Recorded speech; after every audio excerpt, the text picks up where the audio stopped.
പണ്ടൊക്കെ കവലയിൽ അടി നടക്കുന്ന ഉടനെ ഓടിക്കൂടി ആൾക്കാരെല്ലാം കൂടെ വരികയല്ലേ, ആ അവസ്ഥയാണ് ഇവിടെ. അവിടെ അടി നടക്കുക. അപ്പം എന്താണ്ട് ചോദിക്കാൻ വന്നേക്കുവാണ് എല്ലാ അവന്മാരും കൂടെ. ആരാണ്, എന്താണ് സംഭവം, ആരെന്ത് ചെയ്തു, ആരെ എന്തോ നോക്കിയത്. അവൾ ചുമ്മാ അവിടെ കിടന്ന് പാസ്സായി നിന്ന ചാരുവിനെ നോക്കി വെറുതെ ഒച്ച വെച്ചത്. അവൾക്ക് യാതൊരു ആവശ്യമുള്ള കാര്യമൊന്നുമില്ല. അവൾ ചുമ്മാ അവിടെ ഇരുന്നാൽ മതിയായിരുന്നു. അപ്പം വെറുതെ ചുമ്മാ ഒന്ന് അവിടെ ഒരു കുഴപ്പമില്ലാതിരിക്കുന്ന ഒരു അന്തരീക്ഷത്തിൽ എന്തെങ്കിലുമൊക്കെ ഒരു സംഭവം ഉണ്ടാക്കണമല്ലോ. അതിനൊരു എന്തോ ഉണ്ടാക്കിയവൾ, അത്രേ ഉള്ളൂ.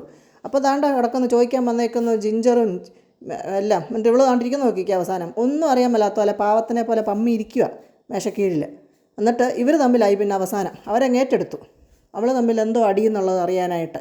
എന്നിട്ട് ദാണ്ട പോന്നു പാവം ചാരു അങ്ങോട്ടും ഇങ്ങോട്ടും കിടക്കാൻ മേലാത്ത പോലെ പൂട്ടി എന്നിട്ട് നടക്കുക. അപ്പോൾ അതൊക്കെ പോകേണ്ട അവസ്ഥയാണ് ഇപ്പോൾ.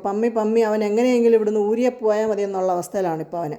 അവസാനം പിന്നെ തലയിൽ കൂടെ മുണ്ടിട്ട് നടക്കേണ്ട അവസ്ഥയാണ്. പിന്നെ വേണ്ട, ഇങ്ങനെയാണ് എല്ലാം. ഓരോന്ന് ഒപ്പിച്ച് വെക്കുക. എന്നിട്ട് അവസാനം അവന്മാരുടെ തലയിരിക്കും.